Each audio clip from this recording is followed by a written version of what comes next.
And good morning. It sounds like I'm live at the moment. Excuse me. I'm Tom Kratman. Okay, who the hell am I? I'm a writer for Bain for the last, 15 years or so. Really more than that, but full-time with no distractions the last 15 years. Before that, I was an infantry officer. Before that, I was a practicing attorney. I don't practice anymore. Now I'm a recovering attorney. Before that, I was an infantry officer, and before that, I was enlisted non-commissioned. I've got, like most officers in the Army, I did a lot of different things. Got a lot of logistics time. In the form of my terminal assignment, the Peacekeeping and Stability Operations Institute, I've got a lot of legal time with the Army, even though I am not a JAG. Next slide, please. There we go. Like I said, I'm not a JAG. Yeah, used to be a lawyer, not a JAG. I was Director of Rule of Law at the Peacekeeping and Stability Operations Institute. Yes, not a JAG. I'm not giving you legal advice. Think of this as writing advice. Although I may not phrase it in precisely that way most of the time, but really it's about writing. If you're in the, I can't overemphasize, if you are in the military, listen to what your no doubt corrupt, transi-influenced shithead of a JAG says. Contaminated or not, that's the best way for you to stay out of jail. And going through this, I'm going to go through some things where the law of war not only doesn't, it never really did make any sense, and it's never been well thought through. I can't cover everything. A complete law library on the law of war is probably about 12 feet thick and really close spaced and small letters. So think of this as illustrations and hints on where you can go. I got about 40 slides. I'm going to try to make it non-death by PowerPoint. I don't want to read the slides to you. So let us move on. Next slide.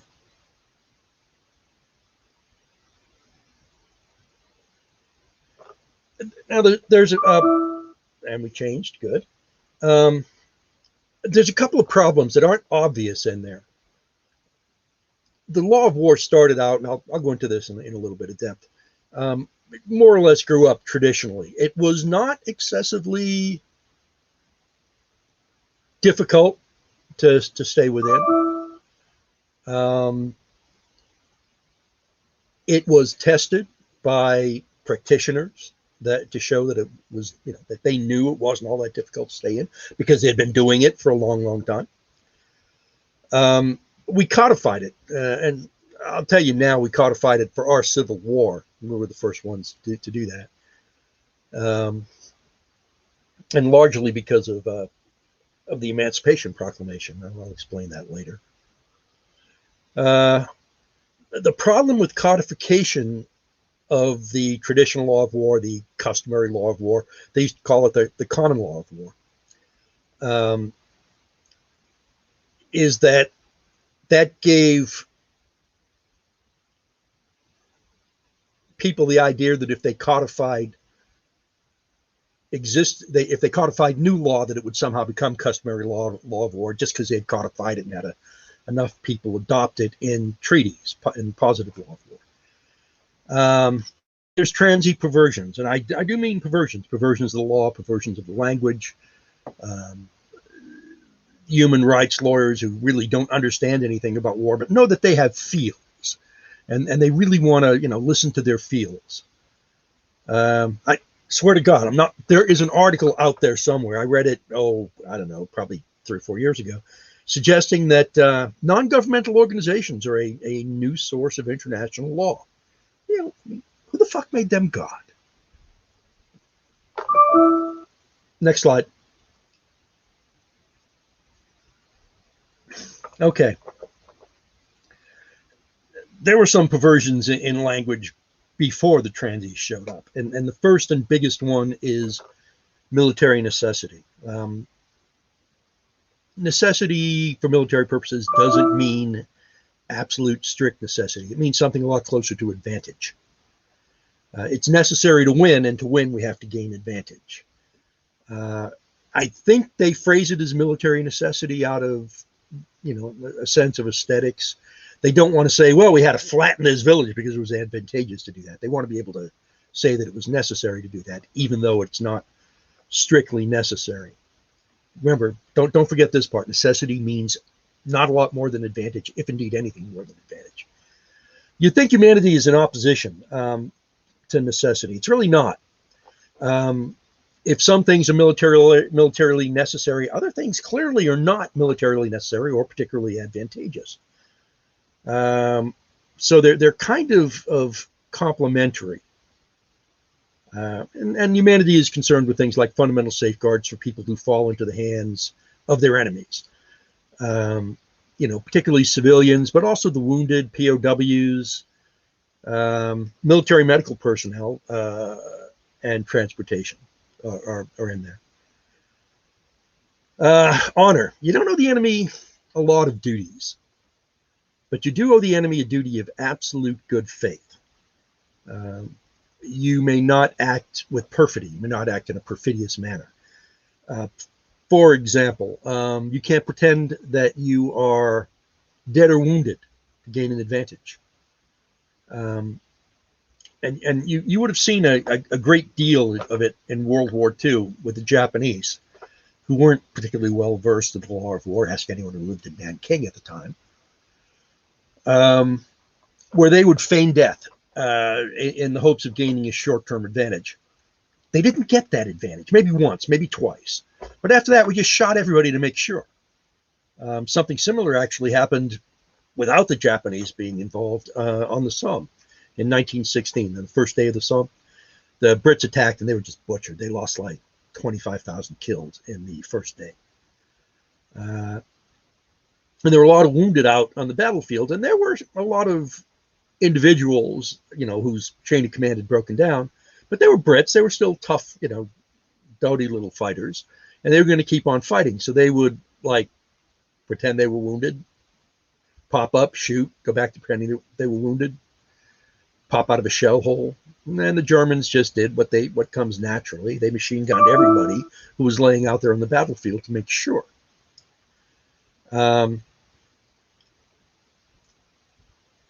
Distinction gets into the question of, the different categories of people that you find on the battlefield. Lawful combatants, non-combatants. And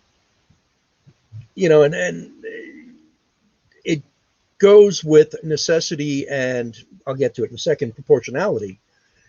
What you can do to people who you have distinguished as civilians on the battlefield. What you're not supposed to do, deliberately do much of anything to them, except maybe get them a little out of the way, and to some extent take care of them.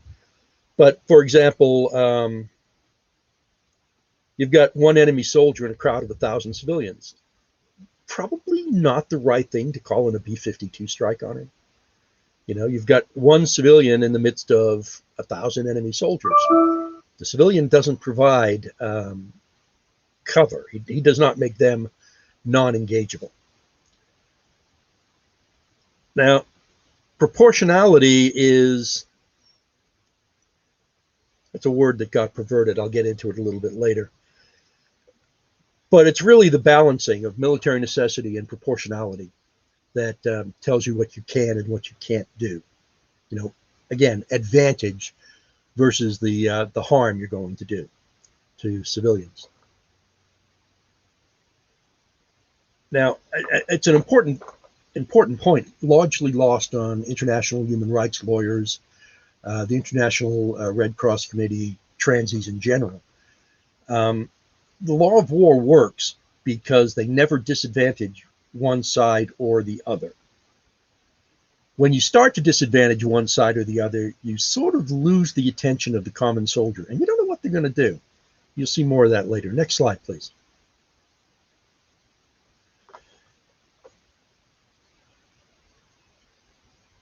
A lot of people ask the question, well, how can there be rules in law? Isn't a law a complete breakdown of law? And well, no, it's not. The rules are minimal,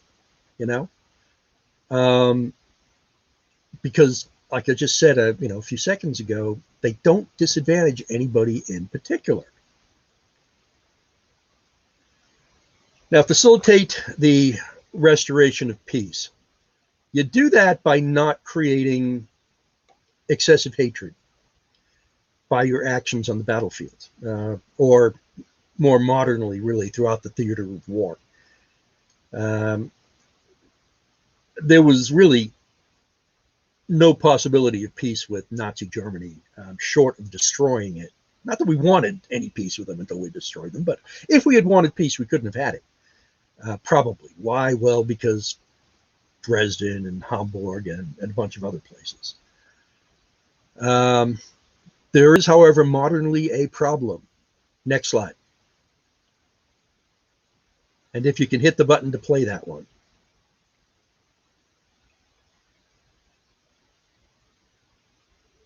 Can we hit the button to play that one?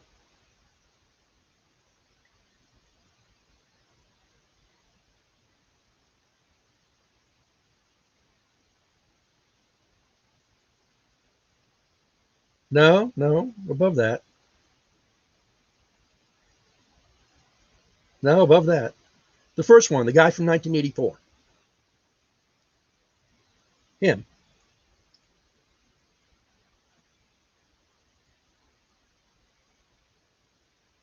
Well, crap. I guess that's not going to play, so I'll just talk myself through it.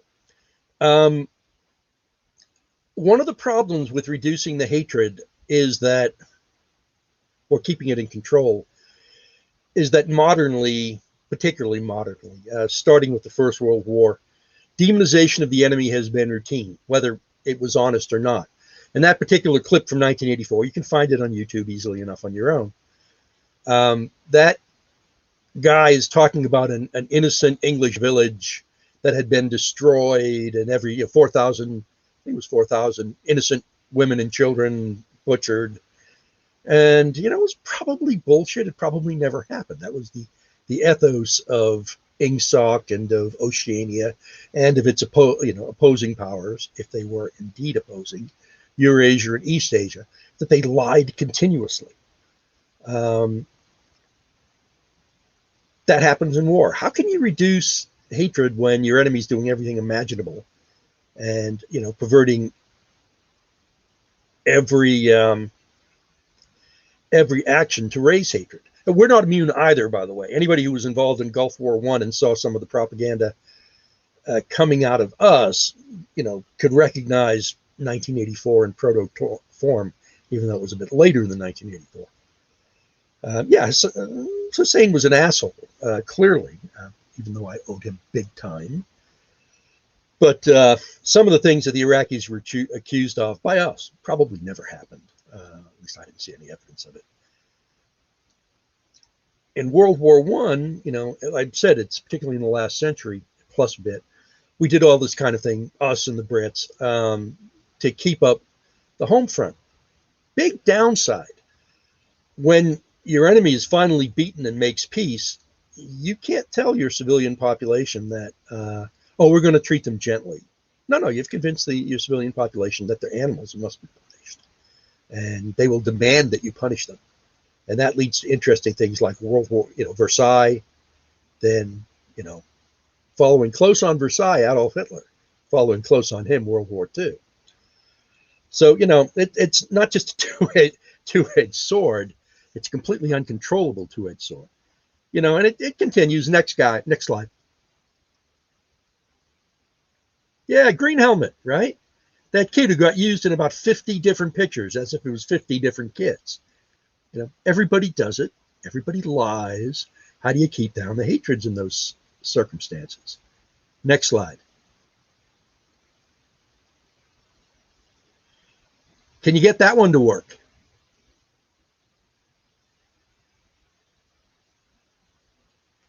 Okay, I'm going to assume not. And I've got no way to do it myself from here. That's the WikiLeaks clip. It's a similar sort of thing to Green Helmet in so far as the actual film footage was heavily edited to make us look bad, Its purpose wasn't really to inflame hatred on the part of the Iraqis, who, may have seen it, probably didn't. It was to undermine us. Nonetheless, the same techniques are used to inflame, hatreds. Next slide, please. And don't forget this guy. You remember him? Scott Thomas Beauchamp. He was with the the 18th, I think it was, in the 1st Infantry Division. Recent war in Iraq, and he was making up all kinds of shit and sending it to the New Republic. Why? Well, his wife was an intern with the New Republic. And that, I mean, leave aside that he broke faith with his army, with his country, and with his comrades. He did all of those things. If this non-entity can almost succeed in undermining our war effort, undermining our alliances, and inflaming hatreds towards us, anybody can. So going back to what I just said about trying to reduce the hatred, it's a real toughie these days. Next one. Continued. I'll just let you read that.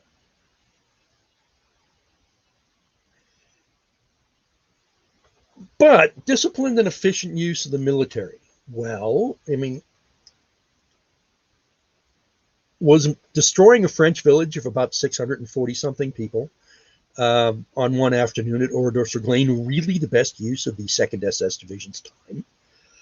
Probably not. Probably they had more important things to do somewhere around Normandy, and then,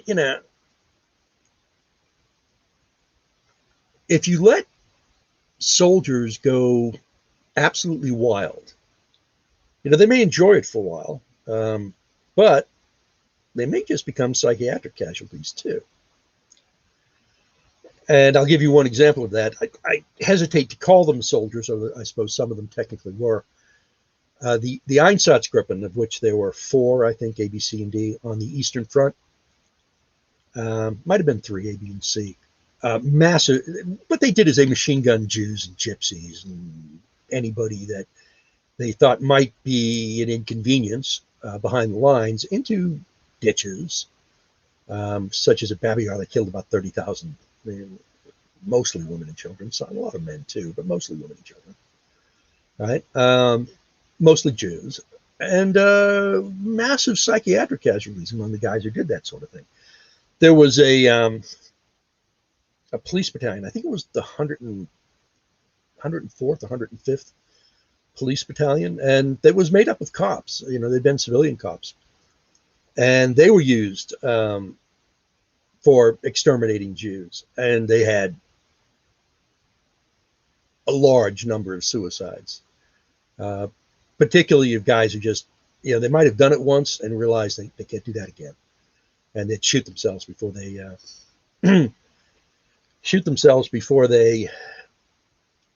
were required to. Next. Okay. There's a partial timeline. You can read it, just yourselves. I'm going to go through these. Next one.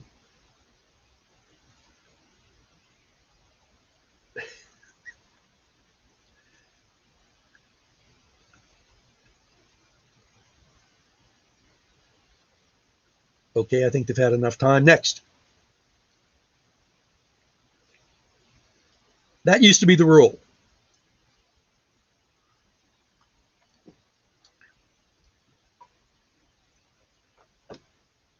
Okay, next one. Come on and tell me we can get this one to work. Please, slide work. Come on, I put them in frickin' PowerPoint. Still not working. All right, hold up a second. I'm gonna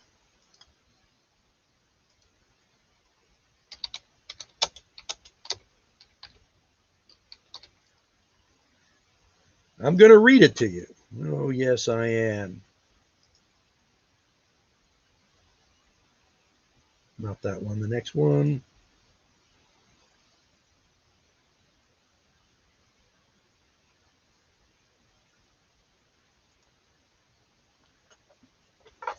How yet resolves the governor of the town? This is the latest poll we will admit. Therefore to our best mercy give yourselves, or like to men proud of destruction, defy us to our worst. For as I am a soldier, a name that in my thought becomes me best, if I begin the battery once again, I will not leave the half-achieved Harfleur till in her ashes she lies buried. The gates of mercy shall be all shut up, and the fleshed soldier, rough and hard of heart, in liberty of bloody hand shall range with conscience wide as hell, mowing like grass your fresh fair virgins and your flowering infants. What is it then to me if impious war, arrayed in flames like the prince of fiends, do with his smirched complexion all fell feats, and linked to waste and desolation? What is it to me when you yourselves are the cause, if your pure maidens fall into the hands of hot and forcing violation? What reign can hold licentious wickedness when down the hill he holds his fierce career? We may as bootless spend our vain command upon the enraged soldiers and their spoil, as send precepts to the Leviathan to come ashore. Therefore, you men of Harfleur, take pity of your town and of your people. Whiles yet my soldiers are in my command, whiles yet the cool and temperate wind of grace o'erblows the filthy and contagious clouds of heady murder, spoil, and villainy. If not, why in a moment look to see the blind and bloody soldier with foul hand defile the locks of your shrill, shrieking daughters, your fathers taken by their silver beards and their most reverend heads dashed to the walls, your naked infants spitted upon pikes, while the mad mothers with their howls confused do break the clouds, as did the wives of Jewry at Herod's bloody hunting slaughtermen. What say you now? Will you yield and this avoid, or guilty in defense be thus destroyed? And I think you'll agree with me. That was probably a pretty quick way of dealing with a video clip that wouldn't work.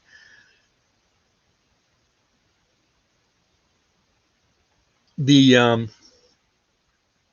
next slide.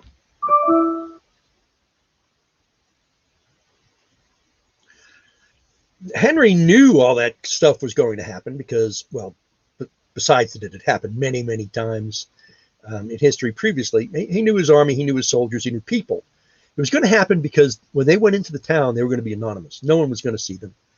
They were going to infect each other with bloodlust and other kinds of lust. There was property there to steal, and he knew it. They were angry, and the sieges kind of sucked for both sides. But in some ways, it was worse for the besieger than for the besieged because they didn't have, field sanitation to keep down disease, for example. They weren't very good at that at the time. They'd done an awful lot of work that they didn't think they really should have had to do. And of course, and Henry he emphasizes this, there's a great deal of lust for probably anything above the age of 9 at the time. Any girl, anyway. Some of them, maybe anything. Okay, next one. Those are some of the laws of war in ancient Greece.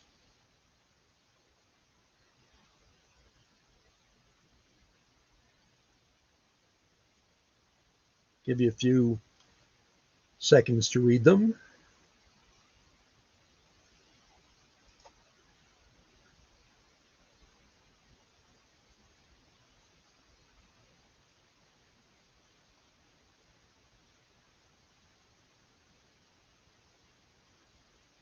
And time's up. Anybody ever hear of a place called Melos? It was a small island, basically neutral. But the Athenians could not accept neutrality on the part of any island any more than they could accept that islands that were paying tribute to them could secede from the Athenian alliance, which was really more of an empire. So they went to Melos and demanded that they subordinate themselves to the Athenian empire, and the Melosians tried not to, or said that they wouldn't. So the Athenians besieged them, and they killed all the men, and all the women and children were sold as slaves. And that was a sufficiently un-Greek series of acts. They do that with barbarians, but to do it to other Greeks, it really shocked the hell out of everybody. Even the Athenians were kind of disgusted with themselves, I think, over it. So, whatever they wanted to do, and there were a lot of occasions when they violated the law of war. This they aspired to, at least. Next one. The Romans, on the other hand, the Romans didn't mess around. I'll see you at Melos and I'll raise you at Carthage and at Corinth. They routinely exterminated populations. They routinely sold, probably about 1 million Gauls, for example, were sold as slaves by Caesar, and about another 1 million killed. And we're talking about relatively small populations at the time. They really didn't screw around. I'm going to read you something. This is as Carthage is burning, and the Roman commander Scipio Aemilianus is watching it, and his friend Polybius is with him. And Polybius writes, "But as he stood watching Carthage burn, Scipio reflected on the fate of this once great power. Overcome with emotion, he cried. His friend and mentor Polybius approached and asked why Scipio was crying. 'A glorious moment, Polybius, but I have a dread foreboding that someday the same doom will be pronounced on my own country.' He then quoted a few lines from Homer. 'A day will come when sacred Troy shall perish, and Priam and his people shall be slain.' Scipio knew that no power endures indefinitely and that empires will fall, must fall.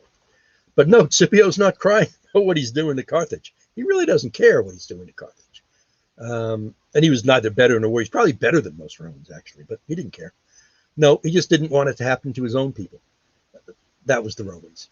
Very serious, truly vicious. Something pathological about the Romans, really. Every year they went out and did massive damage to somebody. Well, and of course, we're the new Rome. So, next one.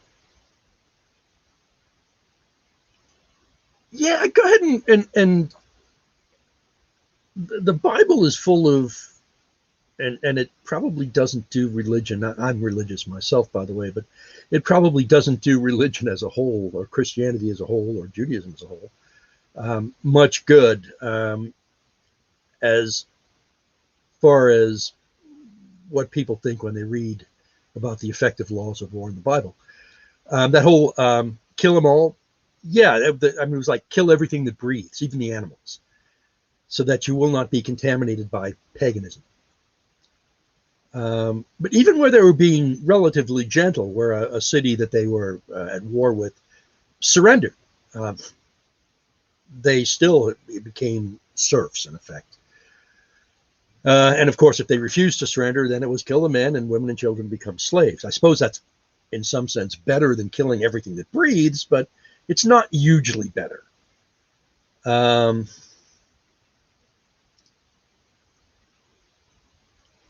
Next one. Give you a minute or so to read that. I'm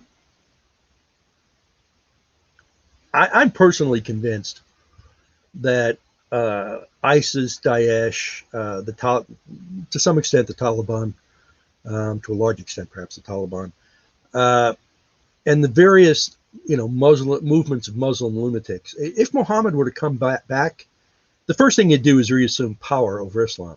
And the second thing he'd do is probably behead about 10 million lunatics, because they didn't start out as insane as we've seen them the last 20 years or so. They started out kind of like that, which is, not a bad little, maybe a little simplistic, but not a bad little set of rules of war.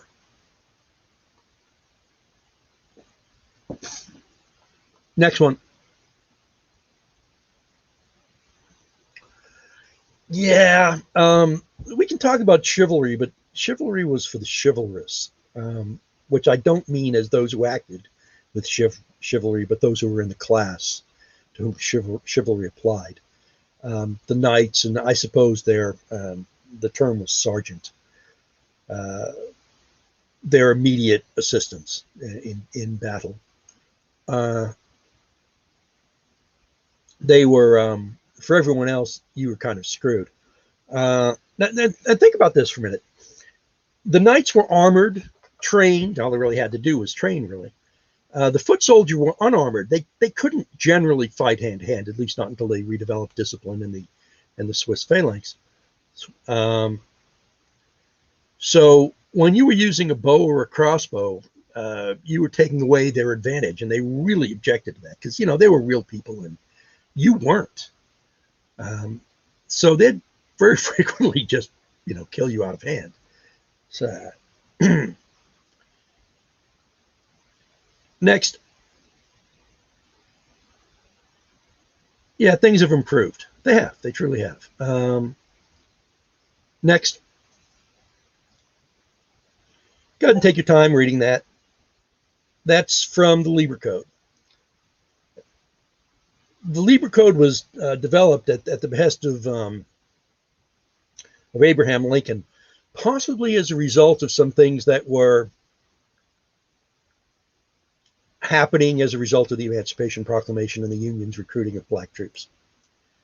You probably heard about Andersonville.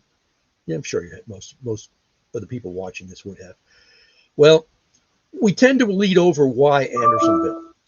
What it was that the Confederacy refused to. Well, let me back a little bit. We had an exchange system, a cartel, where we would exchange prisoners with the Confederacy like for like. Very often, they weren't held as prisoners. They were allowed to go home, and they couldn't return to the colors and fight until they'd been notified that they'd been properly exchanged. They refused to do that with the black troops who were recruited for, among others, the 54th, 55th Massachusetts. There were a few other sort of regular regiments. I think 1st and 2nd Kansas Colored, 1st, 2nd, and 3rd Louisiana Native Guard. A few other of the relatively good black regiments from the Civil War. Most of them were not that good. They got used as labor. We don't know how good they could have been because they weren't usually given that much of a chance, but the record's generally not great. Anyway, the Confederacy refused to exchange them. The whole exchange system broke down, and therefore Andersonville, which was never supposed to hold the numbers of people that it was holding or provide food for those numbers of people, just started getting stuffed to the rafters with people. Anyway, partly spurred by that, we think. Lieber was asked to write his code. I encourage you to go read it. It's 157 articles, but they're really, really short. Not at all hard to get through. And it's almost entirely taken from the customary or traditional common law of war, which again leads to that problem of thinking that anything that's codified can be turned into that. Next. As you can see, it covers most things. A lot of what's in there now is said to be against the law of war. Whether it really is or not is open to some debate. Next. Go ahead and read that too, but pay particular attention to the last sentence.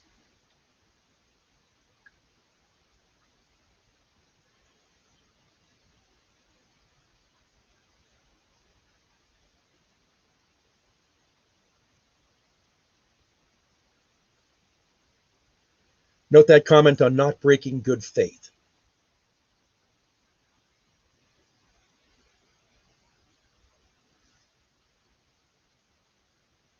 Okay, I think you've probably had a chance to see all of that. Next, please. Then we get into that actually precedes the Lieber Code, but it's very limited. It's only maritime. There is an implication, though.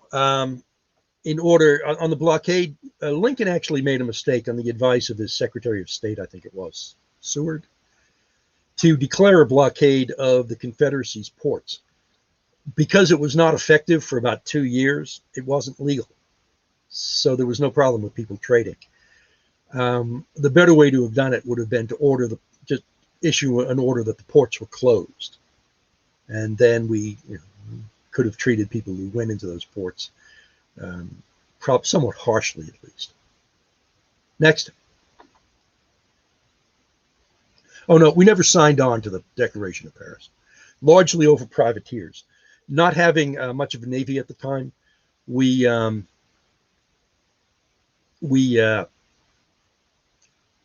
insisted that we'd need privateers to attack the enemy's commerce. It was as the only real way we could fight at sea. And we'd done that previously in the Revolution in the War of 1812. We didn't do it, I don't think, with Mexico in 1847 because we didn't need to. They didn't have really any navy at all, or certainly nothing that could stand against us.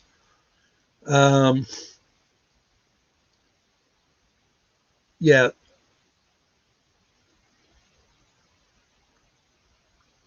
That's basically all that Geneva 1 did. It's very limited. And largely it is also codifying things that were generally considered the right thing to do before then. Traditional or customary law of war. Next.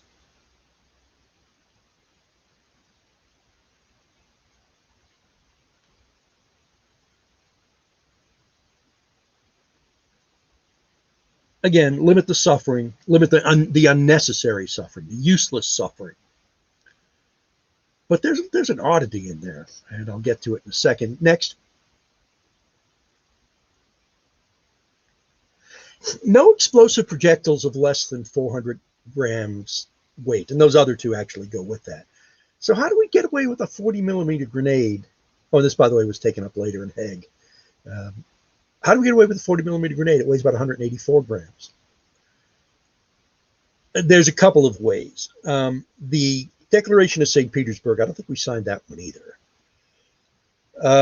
It was aimed at bullets. They picked 400 grams weight because it was the smallest artillery shell in existence at the time.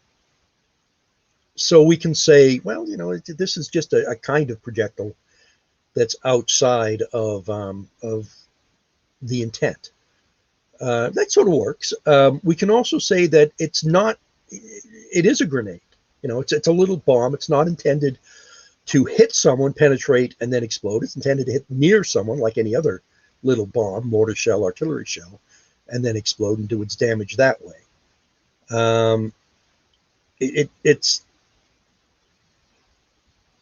so. And anyway, as far as we're concerned, and as far as people who did sign the Declaration of St. Petersburg are concerned, the 40 millimeter grenade and the M79, M203. Helicopter gunships, if we're still putting those in the chin guns, and Mark 19s, it's not a projectile in the sense that the Declaration meant it. But how about the inflammable substances? No projectiles charged with inflammable substances. How about white phosphorus? Or hexachloroethane zinc, really, even that. We use that with gleeful abandon. Right? It's just out of date. There were a lot of things that ended up being made technologically moot. Next one. Okay, you can kind of break the two bodies of law into the Geneva Conventions and some other things that have flowed from them, and Hague law, which is concerned with means and methods. You know, Geneva Convention 1 is concerned with amelioration of the condition of the sick and wounded. 2 is concerned with the wounded, sick, and shipwrecked. 3 is concerned with POWs, and 4 is concerned with civilians. And there's another little, I find it kind of amusing. People do sometimes write about, for science fiction, about POW camps. I have a little bit myself, and I never got into this because it wasn't for long enough time. It's not often known, but your captor is supposed to pay you while you're in a POW camp. Privates get 8 Swiss francs a day, or privates and corporals. Privates anyway. Sergeants and other non-coms are supposed to get 12 Swiss francs a day. Warrants and commission officers, company grade officers, lieutenants, captains, are supposed to get 50 Swiss francs a day. Majors, lieutenant colonels, and people of equivalent rank, because there are prisoners of war who are not in the military. They're supposed to get 60 Swiss francs a day. So if I were a prisoner, I'd get a whole $65.40, I think, a month. And generals, they get a princely 75. And that's to buy things, like if they run a little commissary for you, or if you're in Germany, if they run a little beer hall for you. I'll tell you where this did come up, though, the payment part. The Irish, and I suspect the Swiss too, they both ended up interning people. German aircrew shot down, would try to make it to the Republic of Ireland. Shot down in the West anyway. It'd be a toughie to do it if you were shot down from Moscow. Anyway, they tried to make it to Ireland, and when they landed, Ireland was neutral, and they would be interned. And when interned, the Irish would probably have to pay them, and they did, I understand, actually have little beer halls for them in their prison camps, internment camps. I'm pretty sure the Swiss did much the same thing. Hague 2, just that's a subject of considerable study if you want to try to do it. It covered everything from debt collection, international debt collection, yeah, really, to formal declarations of war, naval contact mines, aerial bombardment. Yeah, oh yeah, I forbade aerial bombardment. Yeah, nobody pays a lot of attention to that, Next one. And then, the big Geneva Convention was in 1929, the first big Geneva Convention. They covered all four of those. 1929, the Hagues were, the second one was 1909. And those were pretty much the law of war when we went into that, holy shit, the most barbarous war in human history, which should tell you something or other about how effective the international law of war or how ineffective it can be. So after that, the next big step was Nuremberg. And those are the first. There are actually 7 principles. I'll show you the other 2 in a minute. Go ahead and read those.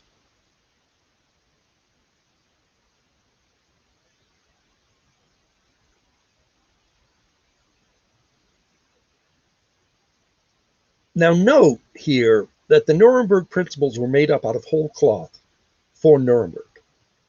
I don't have a whole lot of sympathy for the Nazis. Couldn't measure it with a thimble, actually. But I do have a certain, sympathy for the law. And Nuremberg was fundamentally lawless. They made it up as they went. There wasn't, most of these things that they're calling principles they were not the law anywhere at the time that they were created. This too, I think, has fed ambition to the transnational progressives, if you can know who they are. To make it up as they go and to try to do more than the law is going to realistically be able to do. Next one.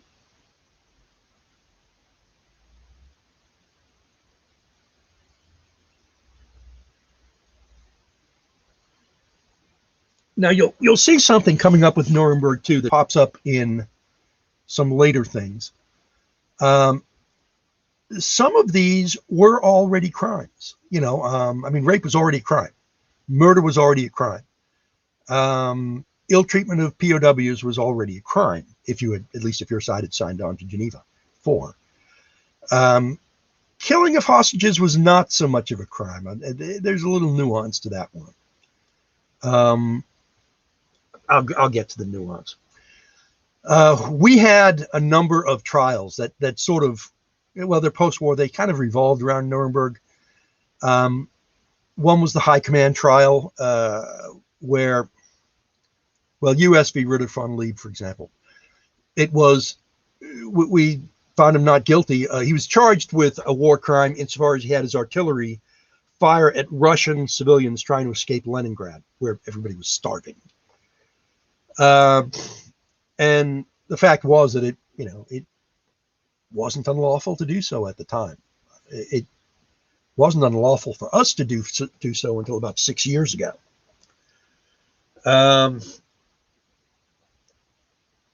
So anyway, they've got all these things that really are crimes, and then they start, think of that as camouflage for the things they added in. Planning, preparing, initiating, or waging a war of aggression. Okay, that wasn't a crime.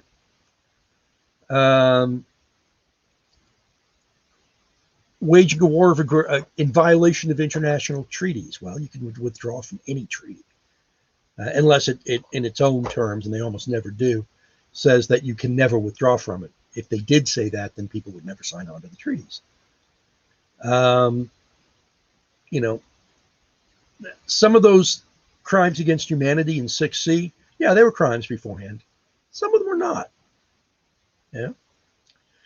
We, as far as killing hostages goes, we tried some of them for that.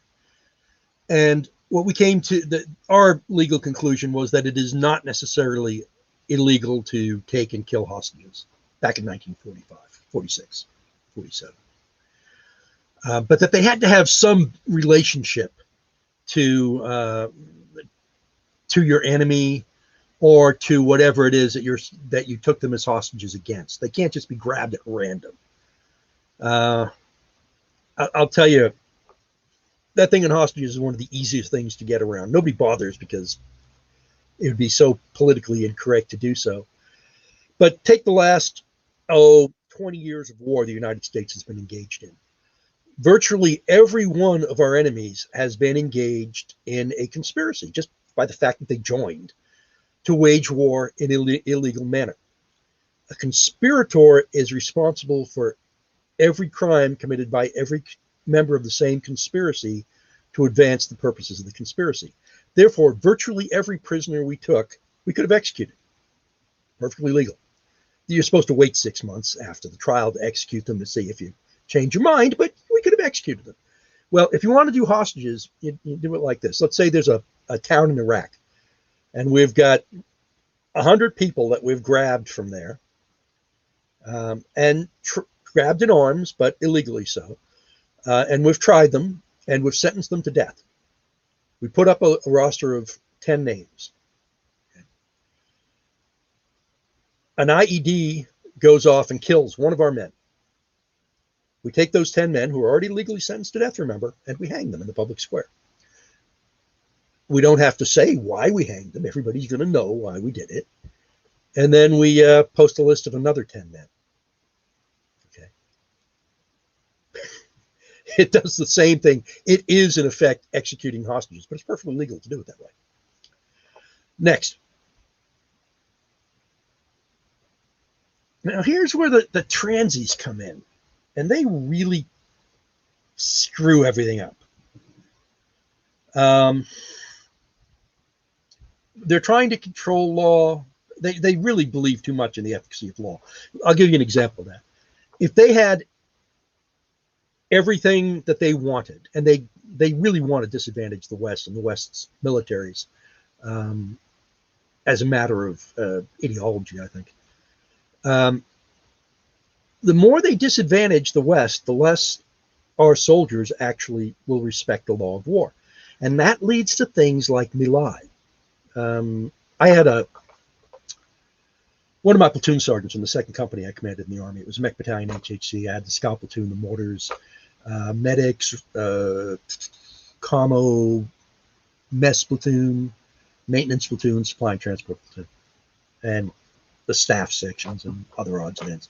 It was like 19 different platoon sections. Anyway, my mortar platoon sergeant was a guy named Hicks, and he had been in a sister unit to William Kelly's at My Lai. Now, if you ask the typical American soldier, most of us would say that the men responsible for My Lai should have hanged by the neck until they were dead.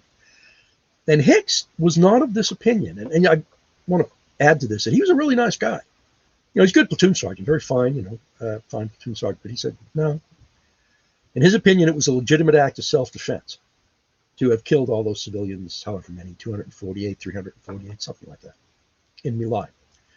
And the reason why he thought it was a legitimate act of self-defense was, as he told me, I got to my platoon, and within 3 months, I think he said it was, I was the senior man in terms of how much time I had in country. Everybody else, a few had rotated out, but for the most part, they'd been killed and wounded. And we had never seen a live Viet Cong. They were all killed and wounded by mines and booby traps, and those mines and booby traps were coming out of those villages. I wasn't there. I can kind of understand why he felt that way. And because I wasn't there, I'm not really in a great position to judge him. And interestingly enough, I understand that after the My Lai massacre, that series of villages around there, even where we hadn't killed anyone, were very, very quiet, and they'd put out no more mines and booby traps. So, and that sort of thing is going to happen when life and death is on the line. And the transies don't understand that. They really think that they, by threatening people with a few years in prison, they can that will outweigh life and death. All right, that's one example how they've perverted things. Incendiaries in cities. As part of Geneva 1949, it is forbidden to do the kinds of things we did at Tokyo, Hamburg, Dresden, a few other places, and burn out cities expressly to kill their populations, or even incidentally to kill their populations.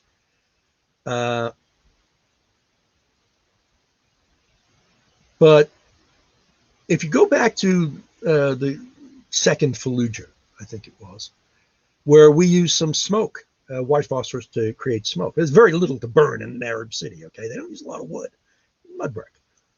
And the transies all over the world were up in arms. Oh, we were using incendiaries in cities. Well, it's not illegal to use incendiaries in cities. It's illegal to use incendiaries to burn out cities and kill their populations.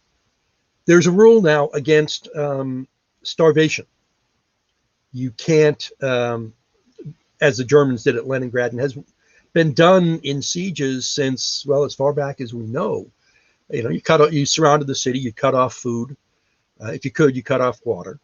And if civilians tried to leave, you drove them back to eat up the food so that the city would surrender. Well, that's not permissible anymore, they think.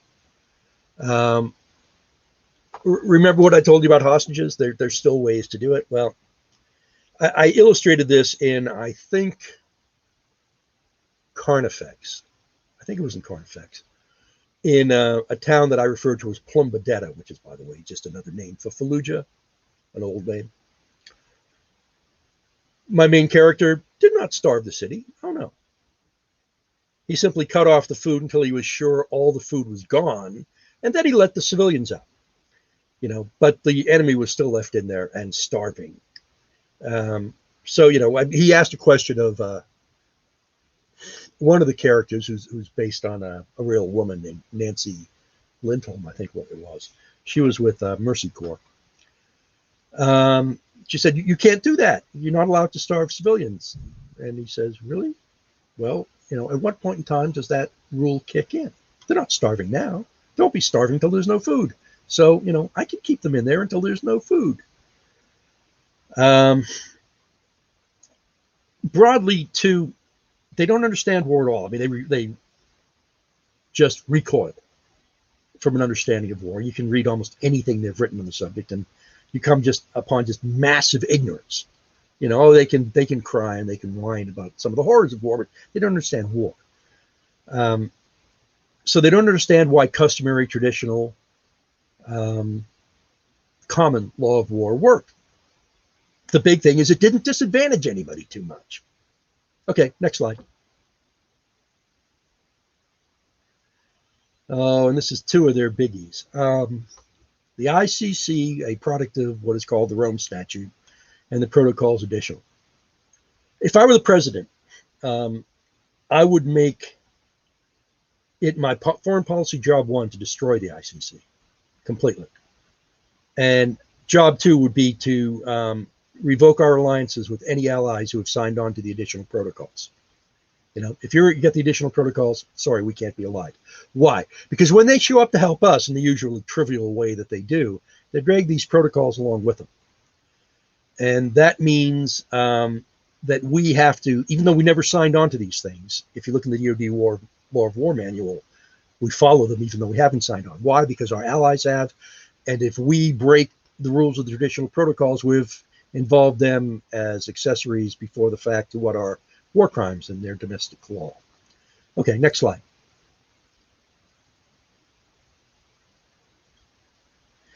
They call it, particularly in Africa, they call it the African criminal court because that's all it ever goes after, is the African rebel or government or whatever. Why? Because Africa is fundamentally powerless and dependent on not just the West, because the Japanese kick in too, and the Chinese are now. I won't say aid, because the aid doesn't aid much of anybody except the ruling classes, the kleptocrats, who run just about all the countries in Africa. But we send the Japan outside of Africa sends about probably by now about 54 billion in aid to Africa every year, about 50 billion of which, or a bit more, is deposited in overseas bank accounts by Africa's rulers. But to keep that graph flowing, they'll often turn over, their opponents. Now,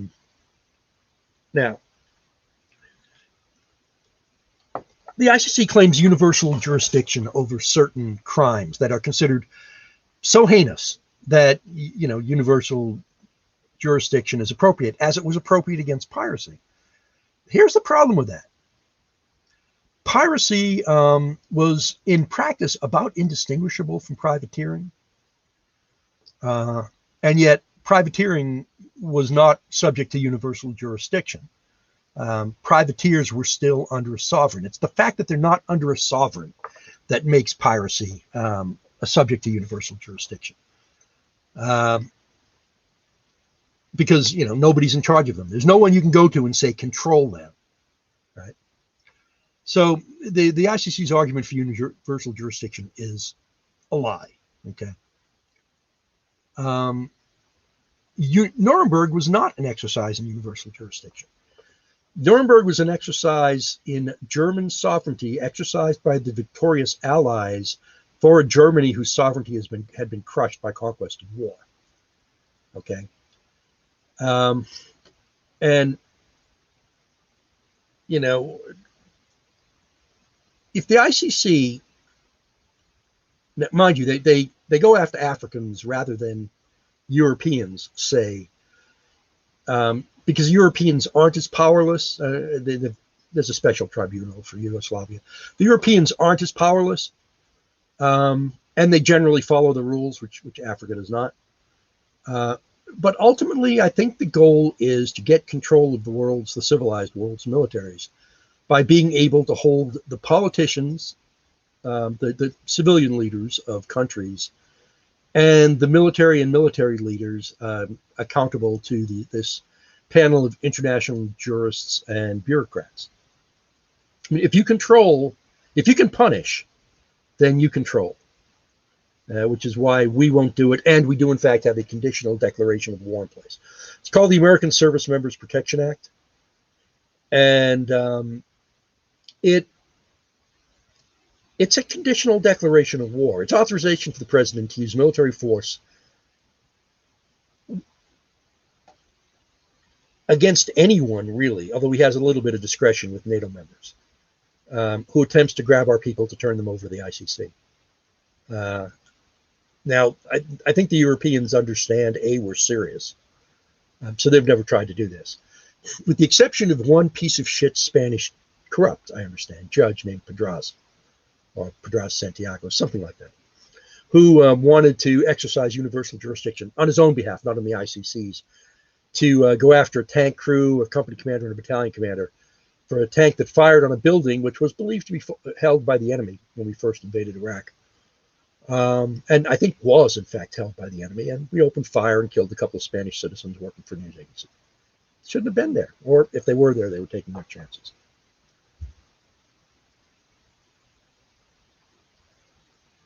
Next slide. Note who said this, down in the bottom right.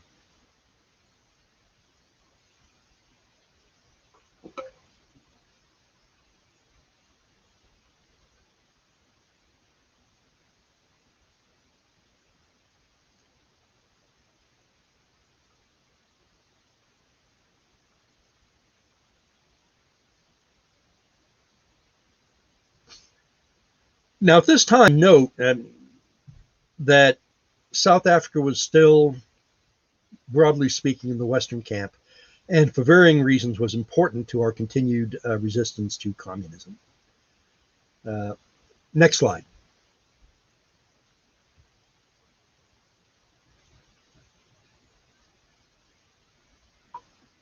What they did with Protocol Additional 1, and to some extent 2, is they took the existing rules for the protection of civilians, for the most part, and incorporated them into it. Okay? It's mostly unobjectionable, really. It's just good common sense. But it was already mentioned. So why did they put it in there? Well, they put it in there as camouflage for the things that are extremely objectionable to us, one of which Reagan was talking about in the previous slide. Next. Yeah, Article 1, Section 4. Kill the Jews and Boers. It talks about special status for people engaged in wars of national liberation or against racist regimes or against colonialism. Okay. Kill the Jews and Boers. And the other one, Rhodesians. Mustn't forget them too.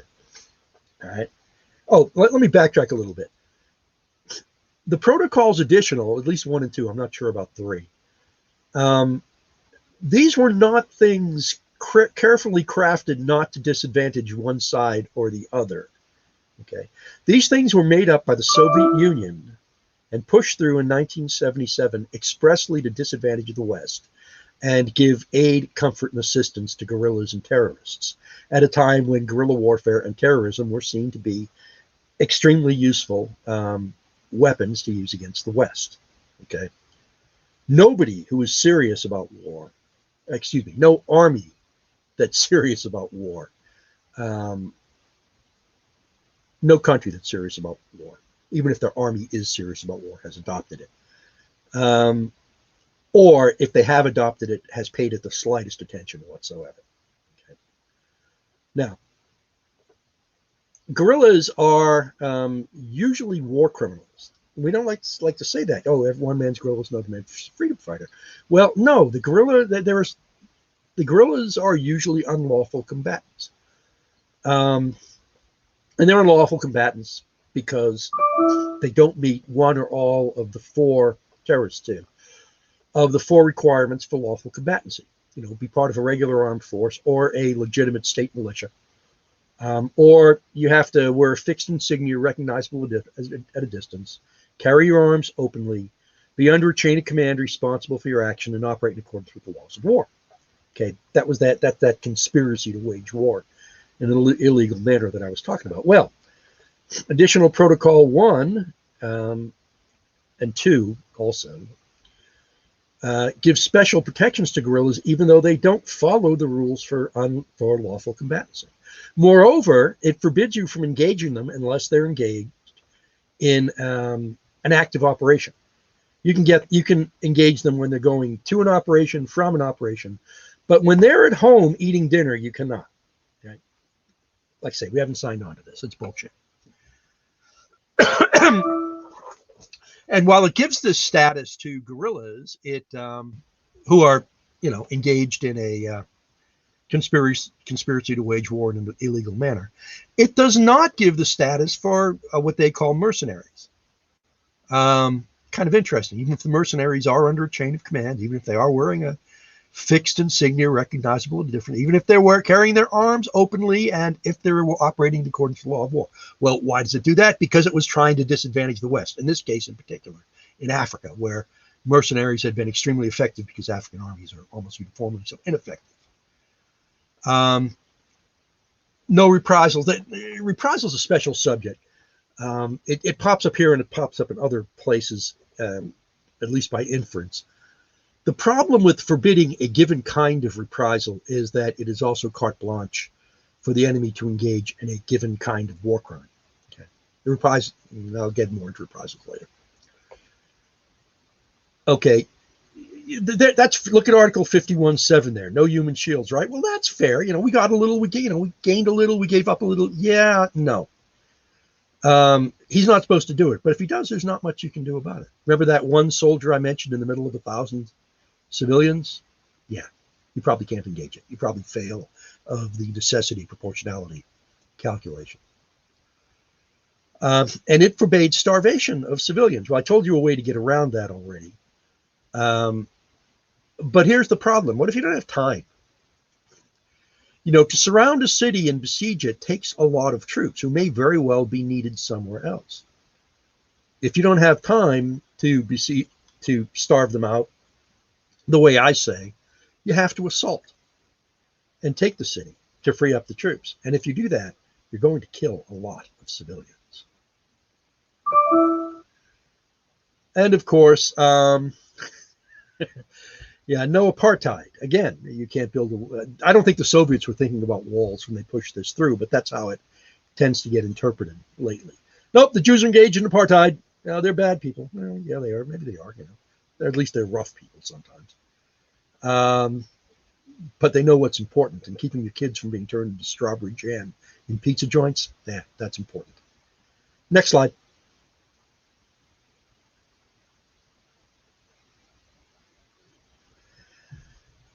Okay, I said I'd talk about reprisal a little bit. There's a couple of problems with reprisal. One is that I mentioned when modern transnational progressive and international human rights lawyer efforts to constrain reprisal. The problem is a reprisal is a war crime. If it's not a war crime, it's not a reprisal. That becomes legitimate in order to force or entice the enemy to follow the law of war. By way of example, the enemy is using a hospital to store ammunition. It's a good idea to tell him to stop doing that, you know, that we know he's doing it, and he may stop. That might be enough.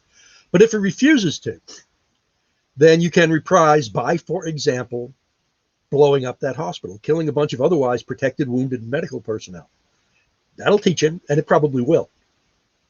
Here's a subtlety. I don't think any JAG is ever quite keyed to. Did I ever mention I used to be a pretty good lawyer? Yeah. A reprisal is legitimate to force your enemy to adhere to the law of war. What if the nature of your reprisal is such? What if it is so weak that it has no possibility, or essentially no possibility, of forcing the enemy to adhere to the law of war? I would suggest to you that unless you have carefully calculated that it's very likely to force him to be successful in forcing him to adhere to the law of war, that the reprisal remains a war crime. So, for example, while it might not be a war crime to blow up that hospital that's, you know, concealing ammunition, it might very well be a war crime to obliterate a plainly marked battalion aid station, which the enemy will just shrug off. Here's another area. Ineffective surrender. When I was back at the PKSOI, I was eventually shunted to a room where I couldn't talk to foreigners anymore. There are a couple of reasons for that. One of them was a conversation with an Australian JAG, reservist JAG. He was a nice guy, you know. And it was his opinion that the right to surrender is absolute. You can surrender up to the last second. I said, well, you know, as a practical matter, no. In the first place, someone going into an assault in a hotly contested action cannot be said to be truly sane. Okay. Also, if the enemy so he's got a padded sanity defense. Also, if the enemy's held out to the last extremity, you got to take him at his word. You know, if he's fighting that hard, he's probably not going to give up, and you can't take chances with him. But there's a couple of others, though. Think about this. Okay, imagine an artillery battery, Iraqi artillery battery, 1991. We drop leaflets on them saying we're going to B-52s are coming, and they're going to obliterate your battery and you. So the men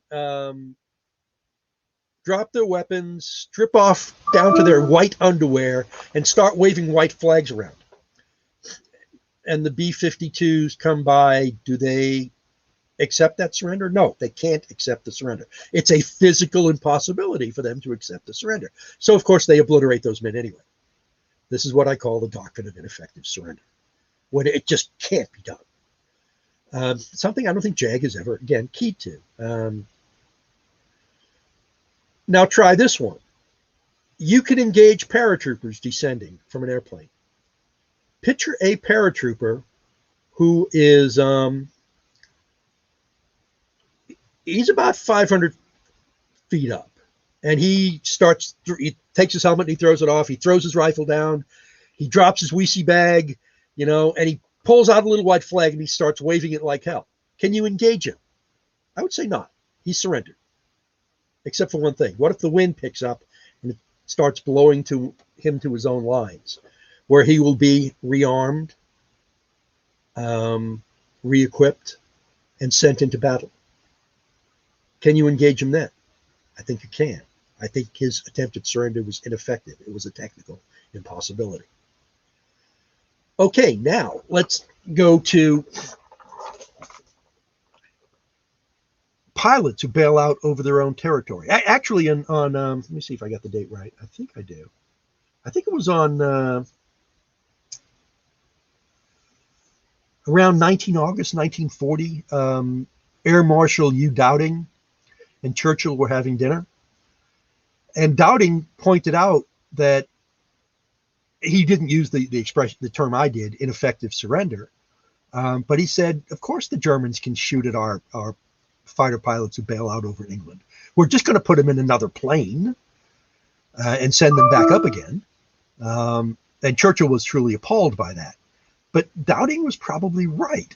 Just like there's no moral difference between that paratrooper who's waving a white flag but being blown to where he's going to be rearmed and re-equipped, and a pilot who, once he lands, is going to be picked up by a car, taken to an RAF field, and put in another Spitfire or Hurricane. It's really the same. And, well, Churchill's law of war is whatever's good for the British Empire is lawful, and whatever is not, because he had absolutely no problems with having British forces engage German air-sea rescue, trying to pull pilots out of the Channel in the North Sea. Yeah. It was a war crime. And the Germans should have used that as an excuse for shooting down the pilots. They probably have won the war if they had. Seriously, if they could have gained air superiority over the UK, they probably could have starved it out. I don't think Sea Lion was ever practical. By the time it could have been gotten ready, they could have starved the UK into at least accepting a peace. Okay, that's not a bad result from their point of view. Leaves them free to deal with Russia. But they didn't. The Brits were able to deny them air superiority. Air superiority would have meant being able to mine ports by air, which would have been, pretty efficient, pretty cool way to do it. Okay, so anyway, I consider that the silly analogy is calling people who bail out of shot down airplanes, or analogizing them to shipwrecked sailors or sailors whose ships have been torpedoed, right? It's not the same. The sailors aren't going to be so quickly rearmed. There is nothing attempting to kill the pilot, as the sea really attempts to kill everyone who sails on it. And had the Germans just really thought through it, if they'd known, I think they'd have done it anyway. Okay, internment. I played with this a little bit in the Desert Call Peace series too, where I had the interned Balboan classes, the fleet. It was interned in a neutral country that then joined the war. I don't know what the legal answer there is, but it seems to me that it's something that's never been addressed. What happens when a neutral country joins a war and it has internees? I think it gives up the internees as a practical matter, even if not as a legal matter. I think it frees them. For example, suppose England had been knocked out of the war, but some Germans had in Norway had been driven over the border into Sweden and been properly interned. What would Sweden have done when England was out of the war? Well, of course, it would have released them. It wasn't going to hold them forever at their own expense. And then they could have been used against Russia, even though that was just a continuation. And I mentioned starvation already and the problems with forbidding it and how to get away with it. Next slide. Okay, and a few persistent myths. Anybody out there? Of course, I can't see a show of hands here, but anybody out there has heard that you can't use a 50 cal machine gun on personnel. It's bullshit. It was always permissible. There's a bunch of different stories I've read on how it became impermissible, but the one I think I like the best is we used to have a weapon called a recoilless rifle, 106. It was actually 105 millimeter, 106 recoilless rifle, and it had a sight, but it also had a 50 caliber spotting rifle on it that used a very different. It was much less powerful than a 50 cal for a Ma Deuce, but it exploded and gave off a puff of smoke. So it was considered, because that was an explosive projectile that really was a bullet, not a grenade, that it would be illegal to use that on personnel. Not that we ever tried. And therefore, people started saying, "Oh, 50 cal you can't use. Oh, 50 cal you can't use it." Okay.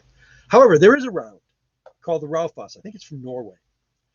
And the Raufoss it's an anti-materiel round. It has a tungsten penetrator, but it also has some explosive and some inflammable aspects to it.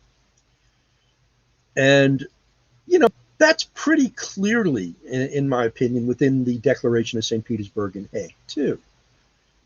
However, I would say it's probably still permissible. Why? Because the rule is against unnecessary suffering, and very few people survive being hit with a 50 cal. So what difference does it make if it explodes? And then there's a lot of people. You can't use napalm. Okay, no, you can't use napalm. Well, yes, you can. There's nothing wrong. We don't call it napalm anymore. There's a treaty against napalm, so we call it Mark 77s. But they're a slightly different formula to do the same thing. You're not supposed to use them on troops in the open. Is that because we're being humane? No, it's because using regular HE is a better and cheaper and quicker way to kill them. Okay. Normally, you use it on troops dug in with overhead cover, and you use it to suffocate them by burning up all the oxygen in the air. There is an exception, however.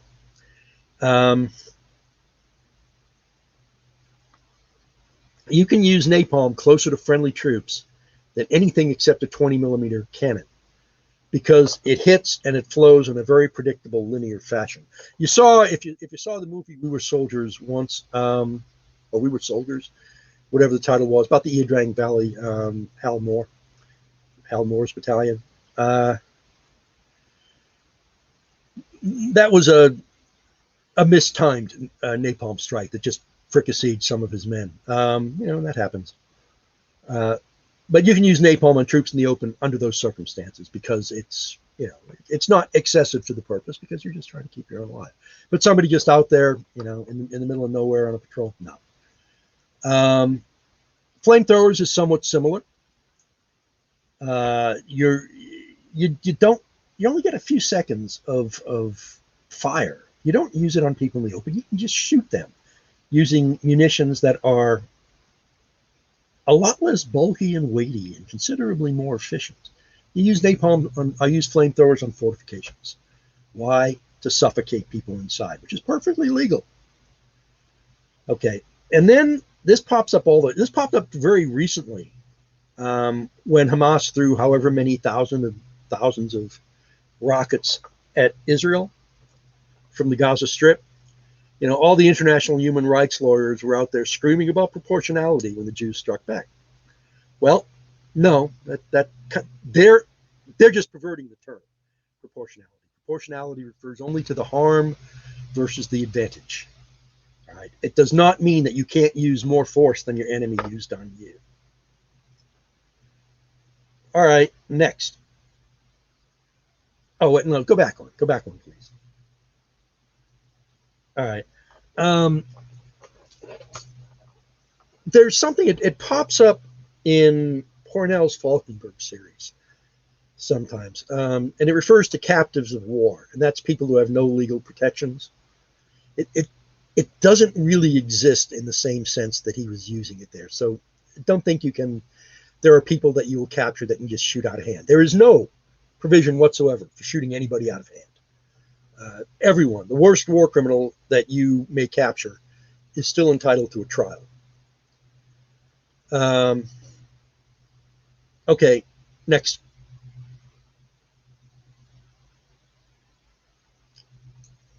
Belligerent status. There's a river. I think it's, I'm not sure it's the Rio Lempa or if it's a different river. It runs to the middle of El Salvador.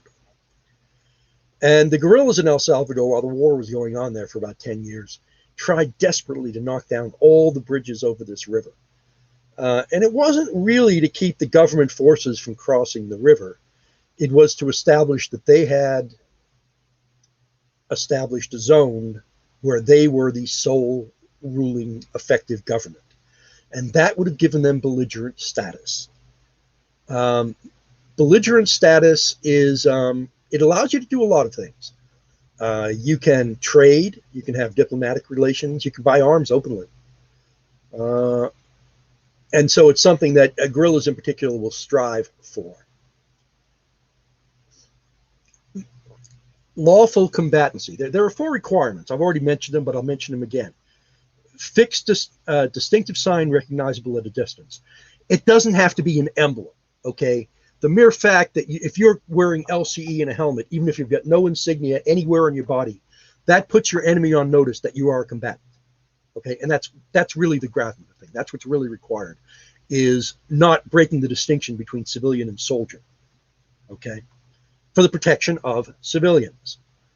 Carrying your arms openly, conducting your operations in accordance with the law of war, and being under a chain of command responsible for your actions. Just like a pirate isn't under a chain of command responsible, or a sovereign, and a privateer is under a sovereign responsible for his actions. Okay, those are the 4 requirements of lawful combatancy. Now, when we started calling various prisoners or the enemy in general in Iraq and Afghanistan unlawful combatants, the international human rights lawyers just went wild. You can't say that. Oh no, you can't say that. It's not defined anywhere. You know, that's dishonest. If there is such a thing as lawful combatancy, and privileged combatancy, it's also called, there's such a thing as unlawful or unprivileged combatancy. And that is people who don't follow the rules. And you can try them for that. And you can execute them for that, even if the international human rights lawyers don't like it. You have to wait 6 months.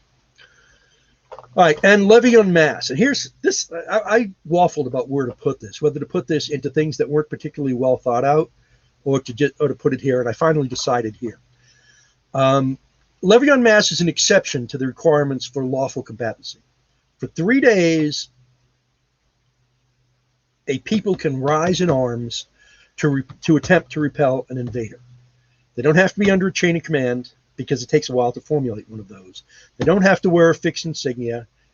They do have to operate in accordance with the law of war, and they do have to carry their arms openly. Okay. And here's where it gets what I think is a little weird. Now picture there's another little village in Iraq, okay? We've rolled into Iraq, or Afghanistan might be an even better place. We've rolled into Afghanistan, and we've come upon this village, and the men in the village have risen and fought, some of them, not all of them. And we've taken them prisoner, okay, and we've put them in a camp. We rolled past the village. Are we still occupying that village? Or when we return, if we do, are they able to rise en masse again? And I don't think it's well thought out. I would suggest that if we have not established a government for the village or the area that village is in, then they're entitled to rise en masse as many times as we show up until we do so. Okay, next.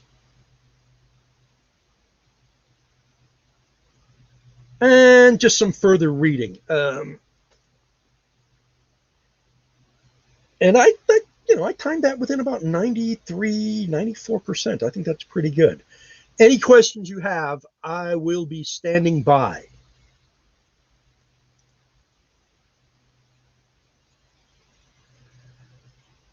Okay, question for the slow reader with the large blocks of text. Can we make this generally available for him to see? And we're already past it now, and I didn't see where you...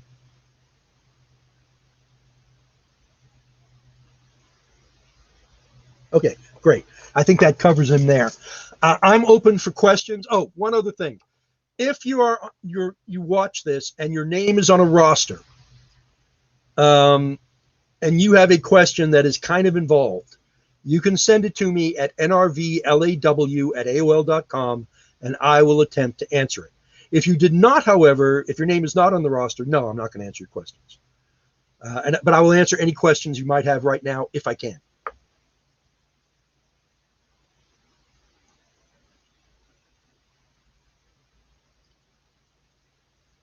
I see. Okay, I see one question someone asked.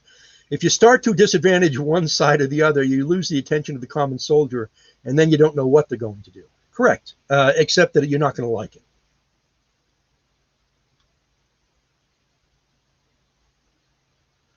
Okay, if we don't have any questions, I'm done.